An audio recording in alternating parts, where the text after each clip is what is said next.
খাবার খাওয়ার সময় হলে খাবার রেডি, সবাই খেতে চলে আসো, এই কথাটা বলবেন না।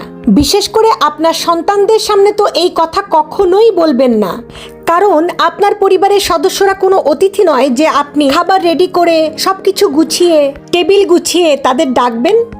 তারা এসে খেয়ে দিয়ে আবার অতিথির মতো সবকিছু ফেলে রেখে চলে যাবে। বাংলাদেশে বেশিরভাগ পরিবারে মনে করা হয় খাবার গোছানো, টেবিল গোছানো, খাবার সামনে তুলে দেয়া শুধুমাত্র মায়ের কাজ। এটি একটি ভুল ধারণা। পরিবার যেমন সবার, তেমনি খাবার রেডি করা বা টেবিল রেডি করা বা মাকে সাহায্য করার দায়িত্ব কিন্তু সবার। পরিবারের বাকিরা বাইরে থেকে আসা কোনো অতিথি নয় যে তাদের সামনে 3 বেলা খাবার এবং পানি তুলে দিতে হবে। বাংলাদেশে এরকম অনেক মানুষ আছেন যারা নিজের পানিটুকু পর্যন্ত নিজে ঢেলে খান না, বরং ঘরের স্ত্রীর উপর নির্ভর করেন যেন তারা পানিটুকু পর্যন্ত ঢেলে খেতে পারেন না। তাই আপনার সন্তান যেন এমন না হয়, তার জন্য ছোটবেলা থেকেই ঘরের কাজে তাকে অল্প অল্প করে অভ্যাস করুন। যেমন প্রতিবেলা খাবারের আগে টেবিল রেডি করাই পরিবারের সকলের অংশগ্রহণ নিশ্চিত করুন।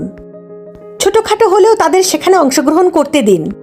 যেমন কেউ পানির জগ ধরবে, কেউ পানির বোতল নিয়ে আসবে, কেউ খাবারের প্লেটগুলো নিয়ে আসবে, কেউ বা তরকারিটা নিয়ে আসবে।